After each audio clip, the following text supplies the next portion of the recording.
Hi friends, welcome back to my channel. आप सभी का मेरे चैनल पर बहुत बहुत स्वागत है। आज मैं आपके लिए 4 बहुत ही सुंदर, आसान और यूनिक बॉर्डर एम्ब्रॉयडरी डिज़ाइन लेकर आई हूँ। अगर आप हैंड एम्ब्रॉयडरी सीख रहे हैं या अपने कपड़ों, रुमाल, cushion cover, table runner, baby dress या किसी भी फैब्रिक को खूबसूरत बनाना चाहते हैं तो ये चारों डिज़ाइन आपके लिए बहुत उपयोगी रहेंगे। इस वीडियो में मैं हर डिज़ाइन को स्टेप बाय स्टेप दिखाऊंगी, इसलिए वीडियो को आखिर तक ज़रूर देखें। पहला design, twisted rope border stitch.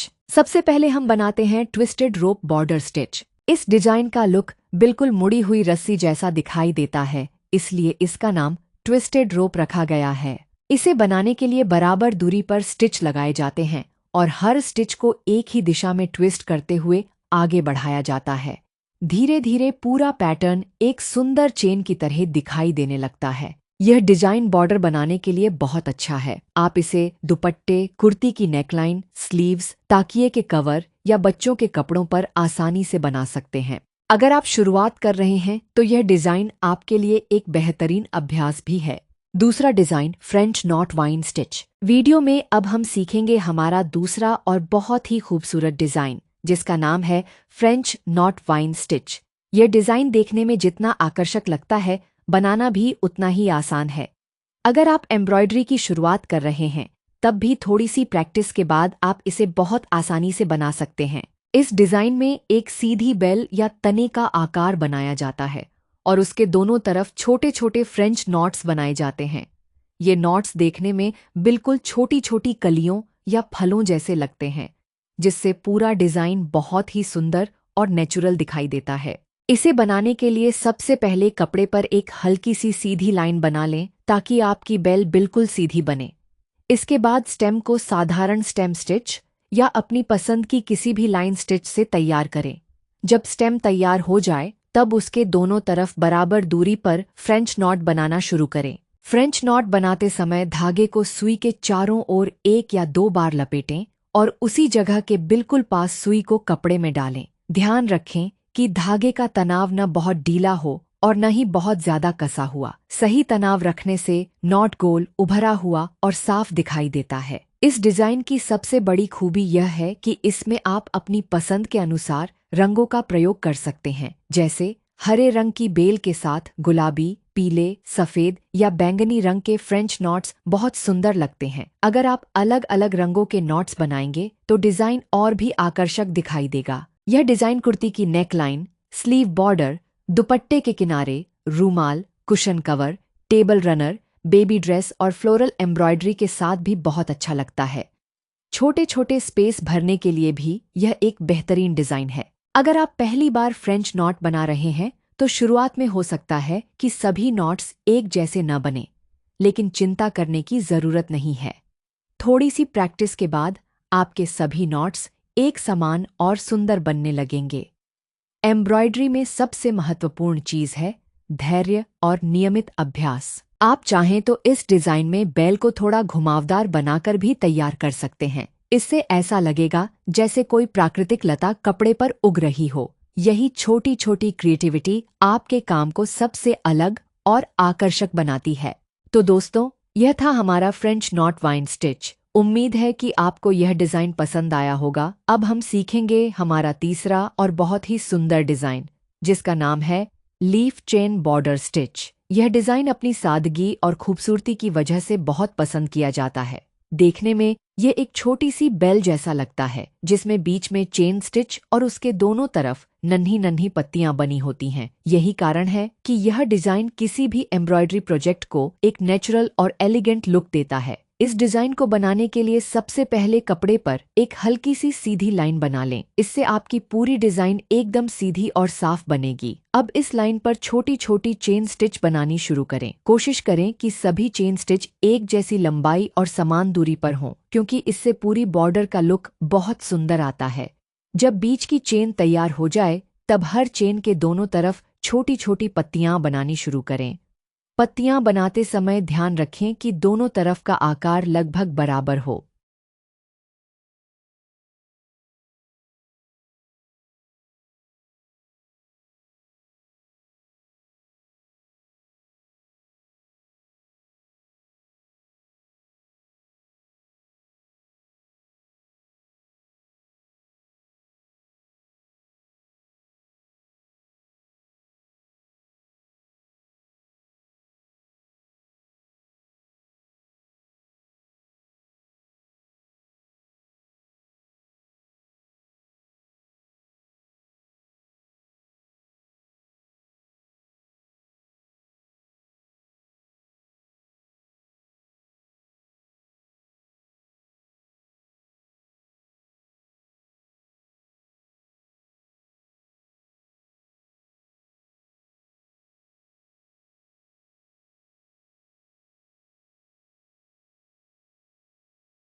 Hi friends, welcome back to my channel. आज मैं आपको एक 5 बहुत ही सुंदर और आसान एम्ब्रॉयडरी डिजाइन बताने जा रही हूँ। पहला डिजाइन फैन फ्लावर है। सबसे पहले बात करते हैं कि इसे फैन फ्लावर क्यों कहा जाता है। इस फूल की पंखुड़ियां फैलकर बिल्कुल हाथ के पंखे की तरह दिखाई देती हैं। यही इसकी सबसे खास पहचान है। यह डिजाइन छोटे आकार में भी बहुत सुंदर लगता है और बड़े डिजाइन के साथ भी आसानी से मिल जाता है। अब जिस जगह फूल बनाना है वहां लंबाई में ब्लैंकेट स्टिच करें। यही ब्लैंकेट स्टिच इस फूल की मुख्य आकृति बनाता है और इसी पर पूरा फूल तैयार होता है। जब ब्लैंकेट स्टिच पूरा हो जाए तब हम फूल की पंखुड़ियां बनाना शुरू करेंगे। अब ब्लैंकेट स्टिच के ऊपरी किनारे पर छोटी छोटी घुमावदार कर्व्ड स्टिच बनाते जाएं। हर घुमावदार स्टिच को एक समान दूरी पर रखें ताकि सभी पंखुड़ियां बराबर और सुंदर दिखाई दें। धीरे धीरे पूरी लंबाई में इसी तरह घुमावदार पंखुड़ियां बनाते जाएं। जब सभी पंखुड़ियां तैयार हो जाती हैं, तब फूल का आकार बिल्कुल हाथ के पंखे, फैन जैसा दिखाई देता है।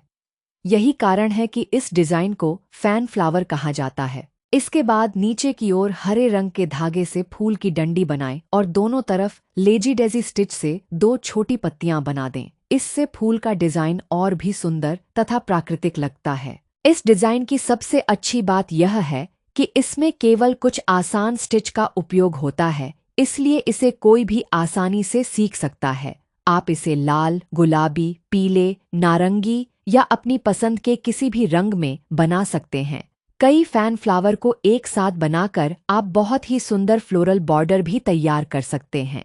अगर आप नियमित अभ्यास करेंगे तो आपकी स्टिचिंग और भी साफ और सुंदर होती जाएगी। नेक्स्ट फ्लावर ट्यूलिप बड। आज मैं आपको बहुत आसान तरीके से यह डिजाइन बनाना बताऊंगी। अगर आपने पहले कभी एम्ब्रॉयडरी नहीं की है तब भी आप इसे आराम से बना सकते हैं। सबसे पहले कपड़े पर हल्का सा डिजाइन मार्क कर लें ताकि सिलाई करते समय आकार सही बना रहे। अब सुई में अपनी पसंद का रंगीन धागा डालें। आप पीला, लाल, गुलाबी, नारंगी या बैंगनी कोई भी रंग चुन सकते हैं। हरे रंग का धागा डंडी और पत्तियों के लिए रखें। अब फूल की मुख्य कली बनाना शुरू करते हैं। सबसे पहले बीच का हिस्सा भरें और फिर दोनों तरफ की पंखुड़ियों को धीरे धीरे आकार दें। ध्यान रखें कि दोनों तरफ का आकार लगभग बराबर हो ताकि तैयार होने पर फूल संतुलित और सुंदर दिखाई दे। ट्यूलिप बड की सबसे बड़ी खासियत यही होती है कि इसकी पंखुड़ियां पूरी तरह खुली नहीं होती, इसलिए इसे बनाते समय हल्का बंद आकार बनाए रखें। जब फूल तैयार हो जाए तब नीचे की ओर हरे रंग से पतली डंडी बनाइए। इसके बाद दोनों तरफ छोटी छोटी पत्तियां बनाइए। पत्तियों का आकार लंबा और हल्का नुकीला रखें। इससे डिजाइन और अधिक प्राकृतिक दिखाई देता है। इस डिजाइन में सबसे जरूरी बात है कि हर स्टिच को आराम से और बराबर दूरी पर किया जाए। जल्दी करने की बजाय यदि आप धैर्य से काम करेंगे तो फूल की फिनिशिंग बहुत साफ और प्रोफेशनल लगेगी। शुरुआत में यदि आकार बिल्कुल सही न बने तो चिंता करने की आवश्यकता नहीं है। हर नया डिजाइन अभ्यास के साथ बेहतर होता जाता है। ट्यूलिप बड एम्ब्रॉयडरी का उपयोग कई तरह की चीजों पर किया जा सकता है। इसे कुर्ती के गले पर, दुपट्टे के किनारों पर, साड़ी के पल्लू पर, ब्लाउज की स्लीव पर, cushion cover, table mat, napkin और वॉल हैंगिंग पर भी बनाया जा सकता है।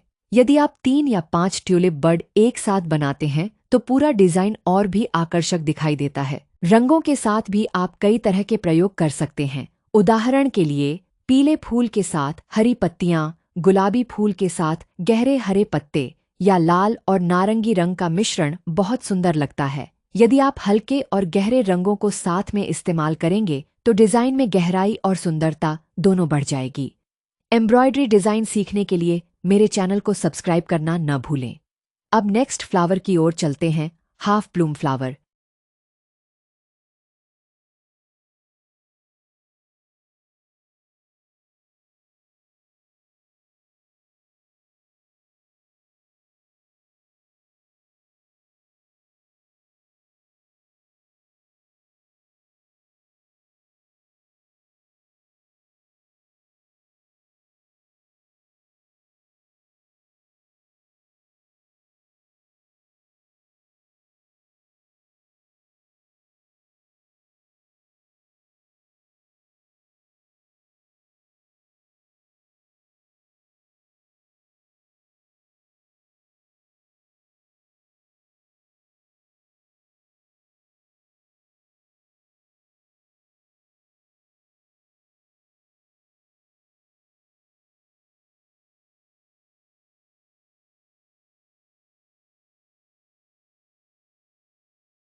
हाय friends, welcome to my channel.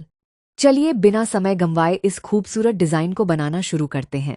एक मिरर लेंगे और उसे कपड़े पर चिपकाएंगे। अब हमारा मिरर अच्छी तरह से कपड़े पर फिक्स हो चुका है और अब शुरू होता है इस डिजाइन का सबसे खूबसूरत हिस्सा।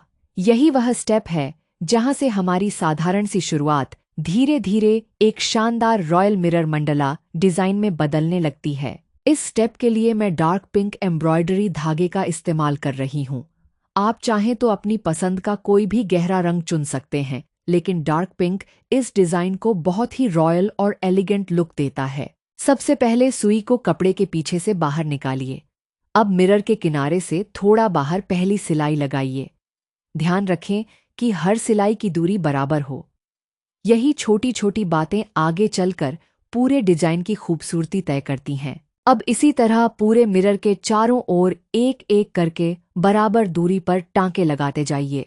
इस समय जल्दी करने की बिल्कुल जरूरत नहीं है। एम्ब्रॉयडरी एक ऐसी कला है जिसमें धैर्य ही सबसे बड़ा हुनर होता है। जैसे जैसे आप आगे बढ़ेंगे, आपको महसूस होगा कि मिरर के चारों ओर एक सुंदर फ्रेम बनना शुरू हो गया है। यही फ्रेम आगे आने वाली सभी लेयर्स का आधार बनेगा। अब ध्यान से देखिए कि सभी टांके लगभग एक जैसे हैं या नहीं। अगर कहीं थोड़ा अंतर दिखाई दे तो उसे अभी ठीक कर लें, क्योंकि शुरुआत जितनी साफ होगी अंतिम डिजाइन उतना ही आकर्षक दिखाई देगा। अब हम इन पॉइंट्स को आपस में जोड़ना शुरू करेंगे। एक पॉइंट से दूसरे पॉइंट तक धागा ले जाइए और बिल्कुल सीधी लाइन बनाइए। फिर अगले पॉइंट को जोड़िए। इसी तरह पूरे राउंड में यह प्रक्रिया दोहराइए। धीरे धीरे आपको एक सुंदर स्टार जैसी आकृति बनती हुई दिखाई देगी। यही इस डिजाइन की पहली पहचान है। अगर आप पहली बार यह डिजाइन बना रहे हैं तो बिल्कुल घबराइए मत। पहली कोशिश में थोड़ा समय लगना बिल्कुल सामान्य बात है। जैसे जैसे आप अभ्यास करेंगे, आपकी स्पीड भी बढ़ेगी और सिलाई भी पहले से ज्यादा साफ होगी। देखिए, अभी हमने सिर्फ डार्क पिंक धागे का इस्तेमाल किया है। अब हमारा डार्क पिंक बेस लेयर पूरी तरह तैयार है। अगले स्टेप में हम लाइट पिंक धागे की मदद से इस डिजाइन में खूबसूरत पंखुड़ियां जोड़ेंगे, जिससे यह साधारण पैटर्न एक शानदार रॉयल मिरर मंडला डिजाइन का रूप लेने लगेगा। अब हम अपने डिजाइन के अगले और सबसे खूबसूरत स्टेप की शुरुआत करने वाले हैं। इस बार हम लाइट पिंक धागे का इस्तेमाल करेंगे। यह लेयर हमारे फूल को एक नई पहचान देने वाली है। अभी तक जो डिजाइन केवल बेस की तरह दिखाई दे रहा था, अब उसी पर असली फूल बनना शुरू होगा। सबसे पहले अपनी सुई में लाइट पिंक धागा डाल लीजिए। अब सुई को कपड़े के पीछे से बाहर निकालें और सेंटर से बाहर की ओर सीधा धागा ले जाएं। इसी तरह बराबर दूरी रखते हुए चारों तरफ एक एक करके सभी सीधे धागे लगा दीजिए। ध्यान रखिए कि हर सीधी लाइन की लंबाई लगभग बराबर हो। अगर किसी लाइन की लंबाई ज्यादा या कम होगी तो आगे बनने वाली पंखुड़ियां भी एक जैसी नहीं दिखेंगी। अब सभी स्ट्रेट लाइनें तैयार हो चुकी हैं। अगर आप ध्यान से देखेंगे तो यह बिल्कुल किसी पहिए की तीलियों जैसा पैटर्न दिखाई देगा। यही स्ट्रेट धागे हमारी अगली एम्ब्रॉयडरी का आधार बनने वाले हैं। अब शुरू होता है इस स्टेप का सबसे दिलचस्प हिस्सा। अब हमें इन्हीं सीधे धागों के ऊपर एम्ब्रॉयडरी करनी है। सुई को पहले स्ट्रेट धागे के नीचे से निकालिए और फिर अगले धागे के ऊपर से ले जाइए। धीरे धीरे इन धागों के चारों ओर धागा लपेटते हुए आगे बढ़िए। जैसे जैसे आप यह प्रक्रिया करेंगे, आपको महसूस होगा कि सीधी लाइनें धीरे धीरे गायब होने लगी हैं और उनकी जगह मुलायम गोल गोल पंखुड़ियां बन रही हैं। यही इस डिजाइन की सबसे खास तकनीक है। हम नए टांके नहीं बना रहे, बल्कि पहले से लगाए गए सीधे धागों को ही खूबसूरत फूल में बदल रहे हैं। धागे को बहुत ज्यादा कसने की जरूरत नहीं है। हल्के हाथ से काम कीजिए ताकि पंखुड़ियां प्राकृतिक और उभरी हुई दिखाई दें। अगर कहीं धागा थोड़ा उलझ जाए तो घबराइए मत। उसे धीरे धीरे उंगलियों से सीधा करके फिर आगे बढ़िए। अब पहली पंखुड़ी पूरी हो चुकी है। देखिए कितनी सुंदर और मुलायम दिखाई दे रही है। इसी तरह दूसरी, तीसरी और बाकी सभी पंखुड़ियां बनाते जाइए। धीरे धीरे पूरा गोल आकार फूल में बदलने लगेगा। हर नई पंखुड़ी के साथ फूल और भी आकर्षक होता जाता है। अगर सभी पंखुड़ियां बराबर बनेंगी तो पूरा डिजाइन बहुत संतुलित और प्रोफेशनल लगेगा। अब आखिरी पंखुड़ी भी पूरी कर लीजिए। एक बार पूरे फूल को ध्यान से देखिए। अगर कहीं कोई पंखुड़ी थोड़ी खुली या टेढ़ी लगे तो उंगलियों की मदद से उसे हल्के से सेट कर दीजिए। अब देखिए, लाइट पिंक धागे ने पूरे डिजाइन का रूप ही बदल दिया है। अब हम इसमें एक नई लेयर जोड़ेंगे जो इसे बड़ा, आकर्षक और रॉयल बनाएगी। इस स्टेप के लिए मैं पर्पल एम्ब्रॉयडरी धागे का इस्तेमाल कर रही हूँ। अब सुई को कपड़े के पीछे से बाहर निकालें। शुरुआत फूल की बाहरी किनारी से करेंगे। अब एक छोटा सा लूप बनाइए और उसे अगले पॉइंट पर जाकर लॉक कर दीजिए। ध्यान रखिए कि यह लूप बिल्कुल खुला रहे, इसे ज्यादा कसना नहीं है। अगर लूप टाइट होगा तो पंखुड़ी की शेप साफ नहीं आएगी। अब ठीक इसी तरह अगला लूप बनाइए। धीरे धीरे आप देखेंगे कि हर नया लूप एक नई पंखुड़ी का आकार ले रहा है। यही इस स्टेप की सबसे खास बात है। यहाँ हम फूल के ऊपर काम नहीं कर रहे हैं, बल्कि उसके चारों ओर एक नया फ्रेम तैयार कर रहे हैं। हर लूप की ऊंचाई और चौड़ाई लगभग बराबर रखने की कोशिश करें।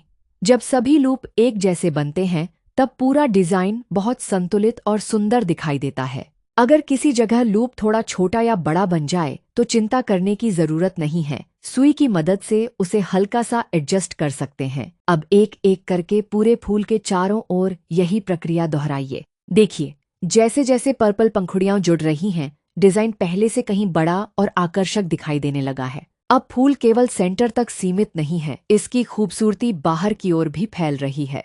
पर्पल रंग का एक और फायदा यह है कि यह अंदर के पिंक और लाइट पिंक रंग को और भी ज्यादा उभार देता है। जब अलग अलग रंग एक दूसरे के साथ संतुलन बनाते हैं तभी एम्ब्रॉयडरी में गहराई दिखाई देती है। बस इन्हें एक सुंदर फिनिशिंग और मजबूत पकड़ देने का काम बाकी है। इस स्टेप के लिए मैं ब्लू एम्ब्रॉयडरी धागे का इस्तेमाल कर रही हूँ। अब ध्यान से देखिए, जहाँ दो पर्पल लूप एक दूसरे से मिल रहे हैं वहीं हमें एक छोटा सा लॉक स्टिच लगाना है। यह लॉक सभी पर्पल पंखुड़ियों को उनकी सही जगह पर बनाए रखने का काम भी करता है। पहले जॉइंट पर छोटा सा लॉक लगाइए। अब अगले जॉइंट पर जाइए और बिल्कुल उसी तरह एक और लॉक स्टिच बनाइए। पूरे डिजाइन में यही प्रक्रिया दोहरानी है। ध्यान रखिए कि हर लॉक स्टिच एक जैसा हो। अगर कहीं बहुत बड़ा या बहुत छोटा लॉक बनेगा तो डिजाइन का संतुलन थोड़ा बदल सकता है। जैसे जैसे आप एक एक जॉइंट को लॉक करते जाएंगे, आप महसूस करेंगे कि पूरी एम्ब्रॉयडरी पहले से ज्यादा मजबूत होती जा रही है। अब हमारा डिजाइन कंप्लीट हो गया है। अब देखिए रीकैप।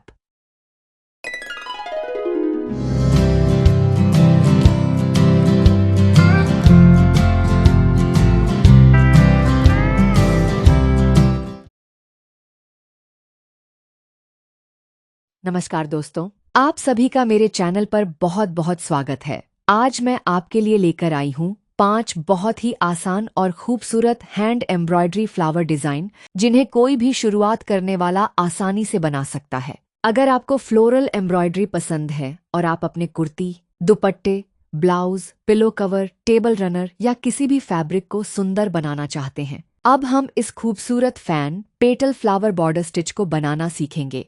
यह डिजाइन देखने में जितना आकर्षक लगता है, बनाना उतना ही आसान है। अगर आप शुरुआती हैं तब भी इस डिजाइन को थोड़ी प्रैक्टिस के बाद आसानी से बना सकते हैं।